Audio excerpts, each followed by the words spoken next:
Hello everyone, welcome to live study.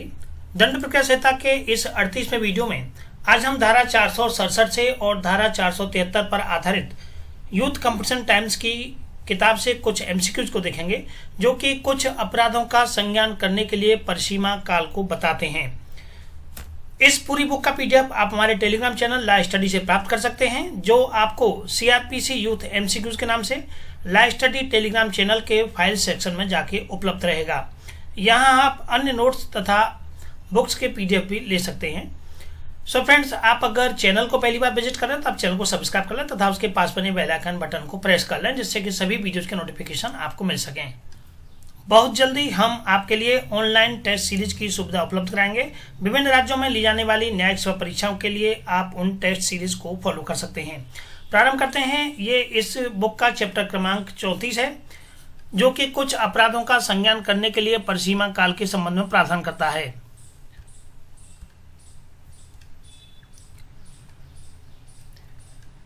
धारा 467 से और धारा 473 पर आधारित ये एमसीक्यूज हैं। प्रश्न क्रमांक 1 दिया हुआ है कि 3 वर्ष तक के कारावास से दंडनीय अपराध का संज्ञान लेने के लिए मर्यादा अवधि या लिमिटेशन जो टाइम है वो कितना है। ध्यान रखिएगा कि ये चैप्टर केवल ऐसे अपराधों के संबंध में परिसीमा काल के निर्धारण को बताता है जिनकी अवधि 3 वर्ष तक की है। 3 वर्ष से ऊपर तक के अपराधों के संबंध में ये परिसीमा काल का निर्धारण नहीं करता है। यहाँ केवल 3 कंडीशन। एक दिया हुआ है अगर मामला केवल जुर्माने से दंडनीय है तब। दूसरा है मामला यदि 1 वर्ष तक के कारावास से दंडनीय है, और तीसरा है यदि मामला 3 वर्ष तक के कारावास से दंडनीय है। तो केवल 3 स्थितियों को लेकर के ये चैप्टर प्रावधान करता है। पहला प्रश्न है कि 3 वर्ष तक के कारावास से दंडनीय अपराध का संज्ञान लेने के लिए मर्यादा अवधि कितनी है। तो 3 वर्ष तक के कारावास से दंडनीय अपराध का संज्ञान लेने के लिए मर्यादा अवधि का जो समय है ये 3 वर्ष है। सही ऑप्शन यहाँ पर इसका बी है।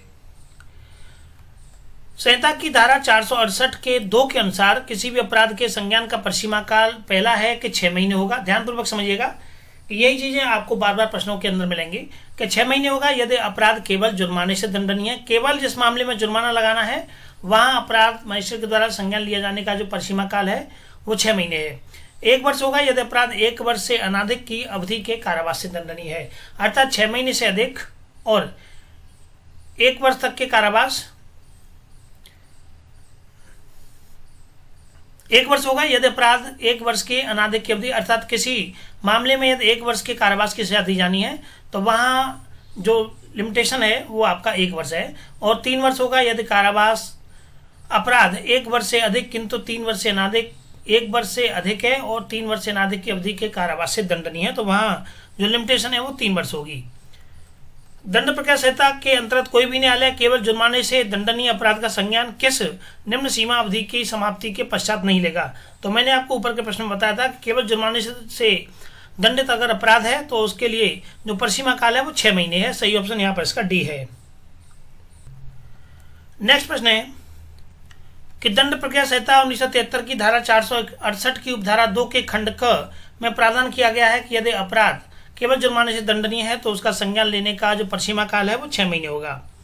प्रश्न क्रमांक 3 है कि कोई भी न्यायालय किसी भी अपराध का संज्ञान आपराधिक प्रक्रिया संहिता के अधीन परिसीमा काल की समाप्ति के पश्चात धारा 468 के अधीन नहीं करेगा।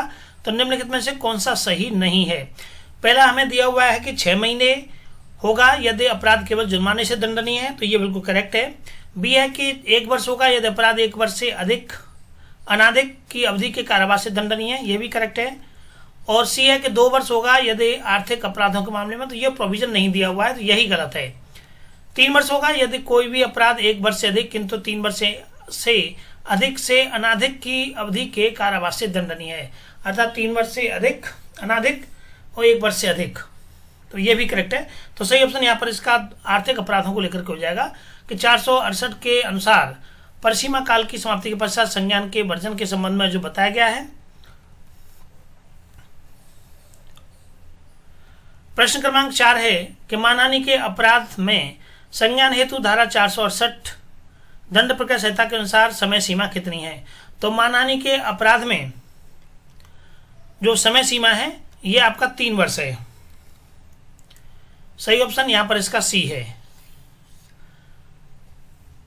क्योंकि इसमें जो अपराध है वो 2 वर्ष तक, जो सजा का प्रावधान है वो 2 वर्ष तक का है, तो 1 वर्ष से अधिक है किंतु 3 वर्ष से कम है, तो ऐसी स्थिति में जो इसका परिसीमा काल है वो आपका 3 वर्ष रहेगा।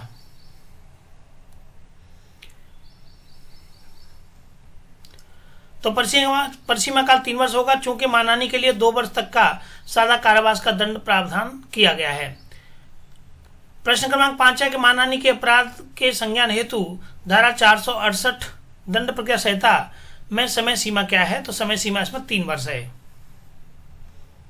क्योंकि इसमें दंड का जो प्रावधान है वो 2 वर्ष तक के सादा कारावास का किया गया है।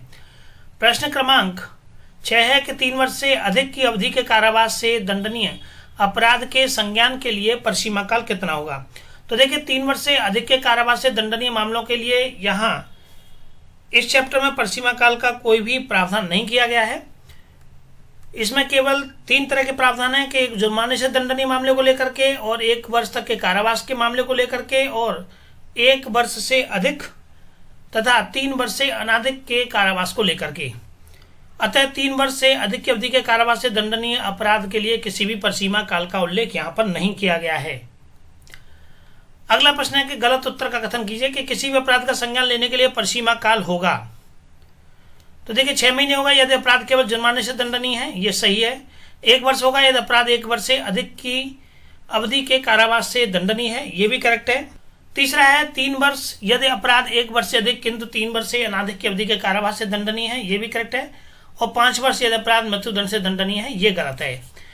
मृत्युदंड से दंडनीय मामले को लेकर के किसी भी परिसीमा काल की बात नहीं इसमें कही गई है। व्याख्या हम पूर्व में कर चुके हैं। प्रश्न क्रमांक 8 है कि दंड प्रक्रिया संहिता के अंतर्गत उस अपराध के लिए जो कि सिर्फ आर्थिक दंड से दंडनीय है, उस मामले में परिसीमा काल क्या है? 3 महीने का, 6 महीने का, 1 वर्ष का या 3 वर्ष का? तो ऐसी अवधि में जब मामला केवल जुर्माने से दंडनीय है तो वहां जो परिसीमा काल है वो 6 महीने होगा। परिसीमा काल किसी भी अपराध का संज्ञान करने के लिए धारा 468 में निर्दिष्ट अवधि अप्रयुक्त है। केवल जुर्माने की बात कही गई है यहाँ प्रश्न में, तो जुर्माने को लेकर के 6 महीने का प्रावधान किया गया है। 1 वर्ष तक के कारावास को लेकर के 1 वर्ष का, तथा 1 वर्ष से 3 वर्ष तक के मामलों में 3 वर्ष का, और 3 वर्ष से अधिक के कारावास के लिए किसी भी परिसीमा काल का उल्लेख नहीं है। प्रश्न क्रमांक 9 कि दंड प्रक्रिया संहिता 1973 के अंतर्गत 3 वर्ष से अधिक कारावास के दंडनीय अपराध के लिए प्रकरण दायर करने हेतु निर्धारित परिसीमा काल क्या है? 3 वर्ष से अधिक, तो 3 वर्ष से अधिक के मामले को लेकर के कोई भी परिसीमा काल ये संहिता नहीं बताती है, तो सही ऑप्शन यहाँ पर इसका डी है।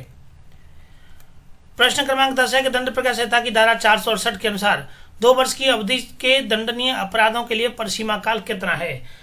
तो 2 वर्ष की अवधि के लिए दंडनीय अपराधों के लिए जो परिसीमा काल है यह आपका 3 वर्ष रहेगा, क्यों 1 वर्ष से लेकर के और 3 वर्ष तक के मामलों में 3 वर्ष रहता है।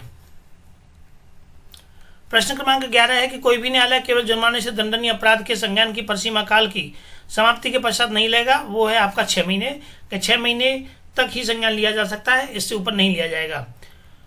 प्रश्न क्रमांक 12 है कि 3 वर्ष का परिसीमा काल निर्धारित है। 3 वर्ष तक के लिए जो परिसीमा काल है ये 3 वर्ष ही निर्धारित है, सही ऑप्शन यहाँ पर इसका बी है।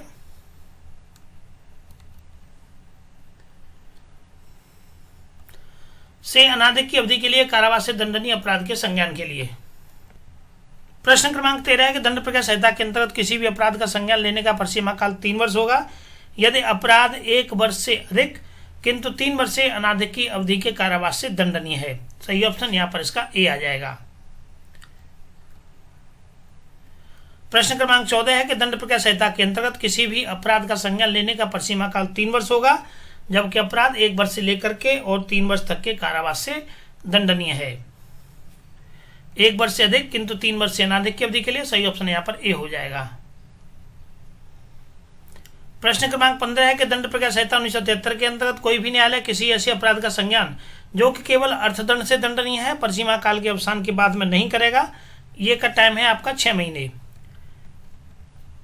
प्रश्न क्रमांक 16 कि दंड प्रक्रिया संहिता की धारा 468 के अंतर्गत कोई भी न्यायालय किसी ऐसे अपराध का संज्ञान जो कि 1 वर्ष से अनाधिक की अवधि के लिए कारावास से दंडनीय है, 1 वर्ष से अनाधिक दिया हुआ है, तो 1 वर्ष से अधिक के मामले में जो परिसीमा काल है वो 1 वर्ष होता है। सही ऑप्शन यहाँ पर इसका ए आ जाएगा कि 1 वर्ष के समाप्ति के पश्चात नहीं करेगा। सही ऑप्शन यहाँ पर इसका ए है। प्रश्न क्रमांक 17 है कि दंड प्रक्रिया संहिता के दिन परिसीमा काल प्रारंभ होता है कब से? तो अपराध के संज्ञान लेने के दिनांक से, अपराध के घटित होने के दिनांक से और शिकायत घटित होने के दिनांक से, और इनमें से कोई नहीं। तो अपराध के घटित होने के दिनांक से इसका परिसीमा काल प्रारंभ हो जाता है। धारा 469(1) के एक के अनुसार किसी भी अपराध के संबंध में परिसीमा काल अपराध की तारीख से प्रारंभ होता है। प्रश्न क्रमांक 18 है कि किसी भी चालू रहने वाले अपराध की दशा में नया परिसीमा काल प्रारंभ होता है अपराध की तारीख से जिस दिन प्रथम बार ऐसे अपराध की जानकारी किसी पुलिस अधिकारी को होती है, या जिस दिन प्रथम बार अपराधी को पहचान का पता अपराध के द्वारा व्यथित व्यक्ति को होता है, और चौथा है कि उस समय के प्रत्येक क्षण के जिसके दौरान अपराध चालू रहता है। तो सही ऑप्शन इसका डी है कि उस समय के प्रत्येक क्षण के लिए जिसमें कि अपराध चालू रहता है। धारा 472 के अनुसार किसी चालू रहने वाले अपराध की दशा में नया परिसीमा काल उस समय की प्रत्येक क्षण से प्रारंभ होगा जिसके दौरान के अपराध चालू रहता है।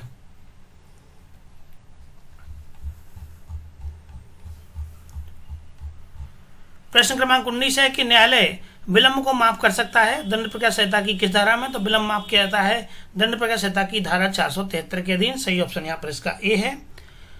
धारा 473 के अनुसार इस अध्याय के पूर्ववर्ती अध्यायों में अंतर्विष्ट किसी भी बात के होते हुए भी कोई भी न्यायालय किसी भी अपराध का संज्ञान परिसीमा काल के अवसान के पश्चात भी कर सकता है यदि मामले के तथ्यों या परिस्थितियों से उसका समाधान हो जाता है कि विलंब का उचित रूप से स्पष्टीकरण कर दिया गया है या न्याय के हित में ऐसा करना आवश्यक है।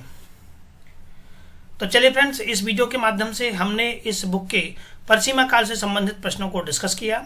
सो प्लीज़ आप वीडियो को अधिक से अधिक शेयर करें। टेलीग्राम चैनल ला स्टडी को आप ज्वाइन करें जहां वीडियो के संबंध में तथा अन्य नोट्स के संबंध में आपको जानकारी रहेगी।